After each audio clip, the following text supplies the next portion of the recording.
Hi there, are you somebody who struggles to find a comfortable position when you're seated in your meditation?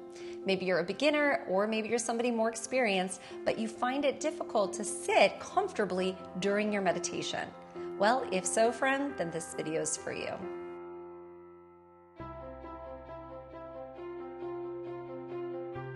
Hi there, my name is Morgan Risden and I'm the creator of Center Studio, where I teach people skills to feel more comfortable more often. Now, if you're new to my channel, friend, welcome. I hope that if you're here and you enjoy today's video, you will take a moment to consider hitting the subscribe button. Also, the notification bell lets you know anytime I make a video just like this. Now, today's video, I wanted to answer someone's question with regard to how can I sit comfortably with my meditation cushion? And this, my friends, is something I think a lot of people struggle with, those who meditate at some point or another. Oftentimes for beginners, they find themselves fidgeting or moving around a lot to try and get comfortable. And sometimes there are even people who've been practicing meditation for a while, but they can only go for so long because at some point it starts to get painful or uncomfortable for them to stay seated. So my hope today is that we explore different ways that you might try experimenting at home on your own, how you can sit comfortably for your meditation so that, again, you're not distracted from the whole purpose of meditating, which, again, is to clear your mind, become more present, and ultimately, if we're distracted by pain or discomfort, kind of takes away from the point in the first place. So I hope with today you find something that works well for you. All right, let's get started. Now, the first thing you're going to do is find a quiet space in your home and hopefully something that has a nice, strong support for you. So I'm on a hardwood floor. I've added a yoga mat for my sake. It's a little bit of an extra cushion, which I appreciate. And I'm going to suggest the same for you, either with a rug or maybe a meditation blanket. You could even use towels at home if you need to add some extra support to your floor. But notice I'm not suggesting a bed or a couch or anything that's too soft or cushiony. Because honestly, friend, when you are in those kinds of pieces of furniture or supported by those pieces of cushions, it's a little too comfortable. And oftentimes our minds and our body associate, being in bed with sleep, right? Or being on a couch with sort of checking out and watching a movie and totally relaxing. And the idea of meditation, of course, is that we are in a comfortable position, but that our minds can become a little bit clearer. We're alert, but we're also supported, nice and upright. So you will see people in this position that I'm in, this sort of crisscross applesauce, as my kids' teachers always call it. And I feel like a lot of people can't sit like this for an extended period of time. Now, I think most of us identify this as the seated position for meditation, fingers together, up towards the sky, the palms, this is sort of the look I think people associate. But again, I don't think a lot of us are comfortable sitting in this position for a long period of time. So for me, even in this place, I find my hips are starting to get a little tight and tense. And for some of you who might even be less flexible than myself, you might find whoa, more, my knees don't even go down. How's that possible? I can't even push them towards the floor. And then I would say to you, friend, then you shouldn't. If your body won't go there, it's because you're not flexible enough yet and you don't want to push your body in a position that it's not going to be comfortable. So notice in this position, my knees are slightly above my hips, and that's what's causing the pressure on my hips.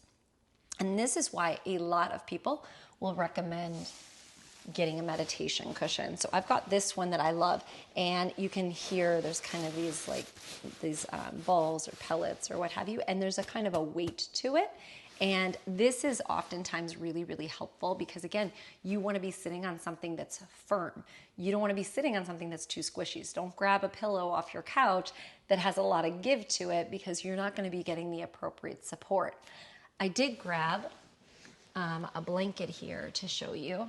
So this one is really thick, and it's almost like a weighted blanket. That's how heavy and thick it is, but you can tell there's not a lot of give to it, okay? So you could substitute a meditation cushion with something like this that's, again, firm enough that when you sit on it, your buttocks doesn't sink into the bottom. You want something that's going to support you and keep you upright. So I just pulled this out to show you that there are alternative things that you can use. So for today's video, let's just assume you have something similar to this. It could also be like a yoga block. That would suffice as well. And you want to get it right underneath your bottom okay? And make sure that you're sitting on it with your sit bones, okay? We'll talk about that some more in a moment, but you wanna make sure that you're sitting on it so that, again, your spine is upright. If you don't know where your sit bones are, friend, let's go digging, okay? So you're gonna take your hands and you're gonna feel, mine are, there we go, okay. So once you find them, you wanna take your hands out. You wanna make sure that you're sitting exactly on top of them, not slightly behind and not slightly forward. You wanna be sitting on them.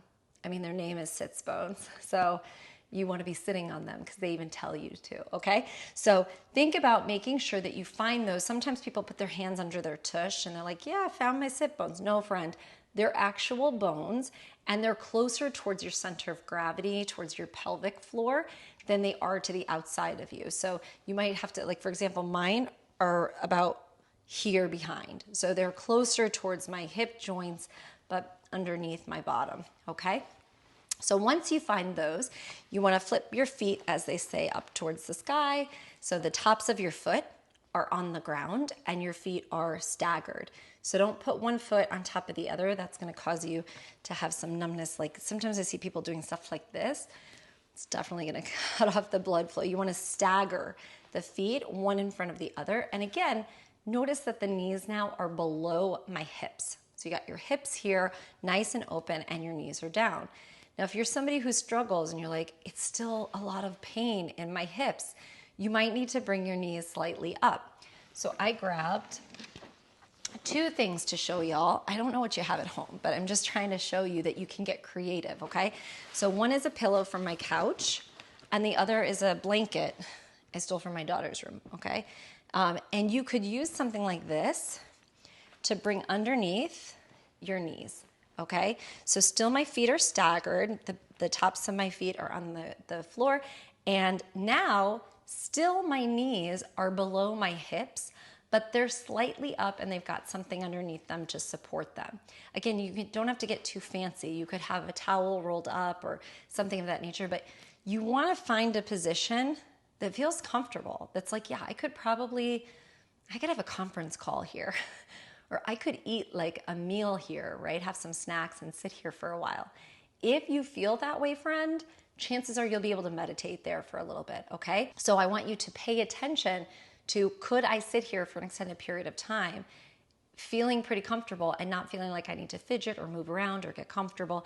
And if you find that sweet spot, then you know, okay, this is something that works. So get creative with what you bring around you and what you have available to use, because you don't necessarily want to have to get up in between when you're setting up your situation. So maybe gather up all your blankets, all your towels and pillows, and test things out in one sitting to see, like, what stuff do I have that could help facilitate me to be more comfortable in my seated position, okay? Next, let's talk about your hands. So oftentimes people have their hands way out in front of them, and that tends to pull the shoulders, create tension in the neck and the head when the hands are too far away from your center of gravity. So I always suggest bringing your hands closer, say mid-thigh or even closer, so that your arms are relaxing and nice and easy.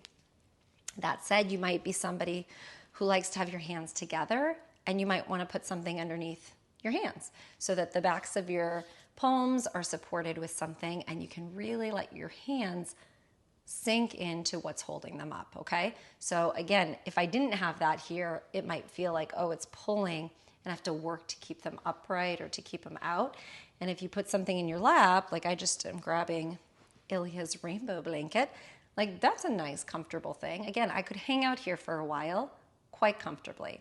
So that means chances are I could meditate here comfortably, okay?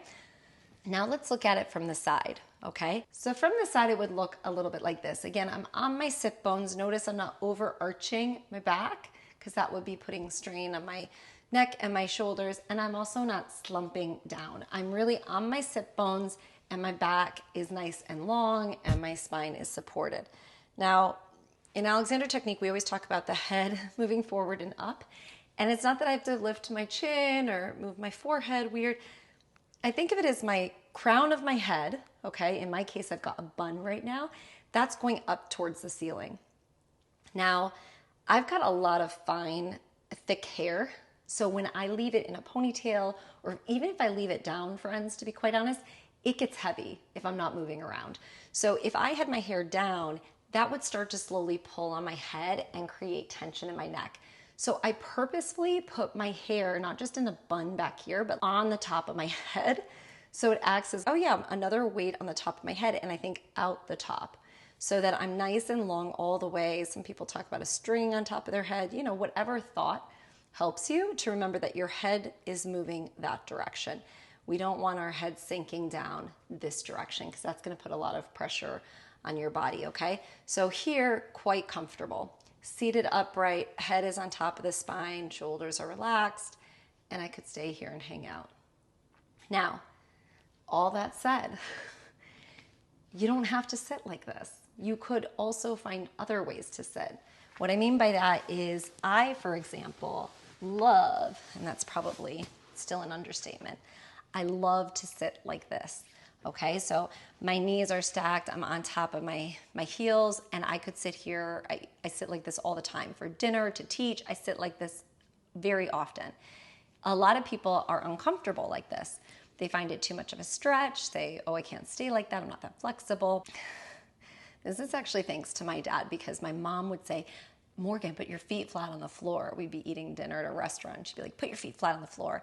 But I wanted to be higher, right? Because I was like a little kid and I wanted to see the table. So I'd always sit on my legs so I could be upright and a little bit higher to the table, right? With everybody else. And my dad would say, oh, it's okay, Kathy. You know, he'd tell my mom, it's fine. She'll be more flexible if she can sit like this. And he was right. Dad was right, Mom. I can sit like this now, and I'm turning 40 this year, and it's quite comfortable. I could stay here for a long time.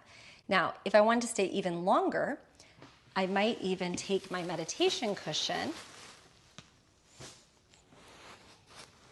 and put it underneath. Oh yeah, this is so comfortable. I could sit here for a long time. So my knees are here, my feet are long, my hands are relaxed. This, friend, I could sit for a long time quite comfortably. Again, that's me.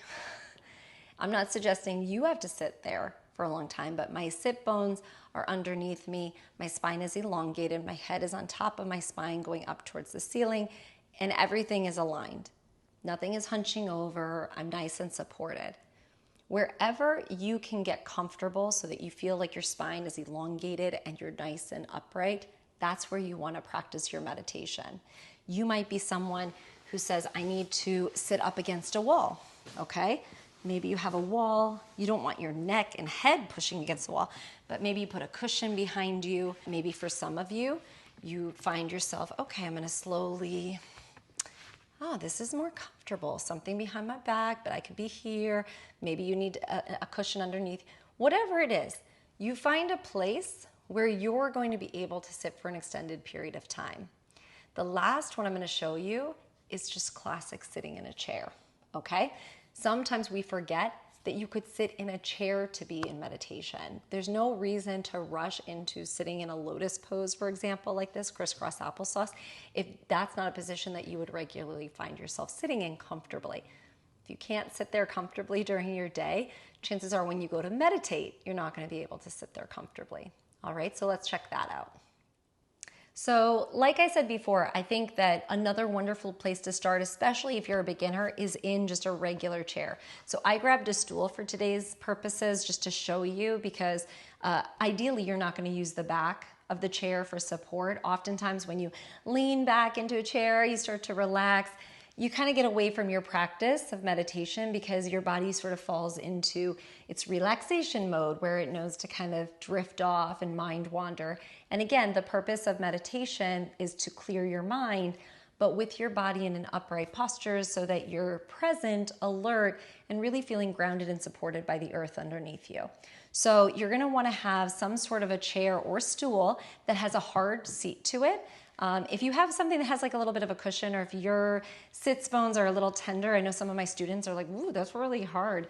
And even for myself, when I started, I always had to put down sort of a sweatshirt. When I was at school, I used to have to put a sweatshirt underneath me or a towel so that I had a little bit of cushion underneath, because otherwise it's like my sit bones hadn't developed the calluses to sit on firmer surfaces, but now it's not a problem. Now I'm used to it. So just kind of go with your comfort level, okay? The next thing is you're gonna want your feet flat on the floor. Of course, you don't want them crossed. You don't want them sort of doing some funky things. You want them pointed in the direction of your knees and your hips, and you want them to be flat on the floor in front of you. You're gonna want your knees to be slightly lower than your hips where you're at, and then again, spine is supported by those sit bones on the stool or on the seat of your chair. Spine is up, so in my case, I've got my bun to help me orientate, like, oh, I want my head up towards the ceiling, and my back and my spine are elongated. Now, I don't wanna hunch over, compressing my ribs and my diaphragm, and I don't wanna overextend, which quite honestly, I feel like this is the habit most meditators come to me. People who are meditating, they're like, my lower back is so uncomfortable. And it's this idea of like opening up their chest and bringing their shoulders back. And they do it at the expense of their lower back. So my suggestion for that, friend, is that you take your hand, the back of the palm of your hand, and just kind of run it along the back to feel like, am I overarching? Okay. And then you can kind of melt into that space here to see, oh, does it feel relaxed? It might feel a little schlumpy, like unfamiliar and wrong, but if you can feel with the hand, oh, it's straight, then you have that confirmation that it's working. What you're doing is working. So you'll be in this position, your head is balanced on the top of your spine, and I always like to kind of move my legs to make sure my legs are relaxed, my hips are open. And this, my friend, is where you could start. And again, you could start by trying to eat a meal, have a phone conversation with a friend here. If you can do that comfortably without fidgeting and moving around, chances are you'll be able to meditate there. So I like to split it up to find a comfortable position to sit in, then add meditation, versus I'm gonna try to meditate and I need to also be comfortable. It's like break it up into little bite-sized pieces where you're just gonna practice one afternoon or one morning or evening. Hey, can I sit here comfortably? I'm gonna try to sit here for 5-10 minutes, whatever your meditation practice goals are. And then if you can sit there comfortably without having to move around or fidgeting, whatever, right? Without getting distracted, you know, this is probably a good place to begin. I hope you enjoyed today's video. If you're somebody who's been practicing meditation for a while and there are things that you already do that really work well for you, keep doing that. And then if there's an area that you struggle with, maybe some of the things I've shared today, you can explore and see if any of them work for you. If you're new to meditation, I hope that you'll open your mind up to the fact that there's not one size fits all. There's not one way to sit while meditating. And hopefully you can explore what makes the most sense for you, what works for your body. All right, if you enjoyed today's video, friend, I hope you'll hit the like button. That actually helps my channel out a lot, so I'd be very grateful. And if you haven't already, friend, consider subscribing and hitting that notification bell. All right, until next time, friends, take care. Ciao.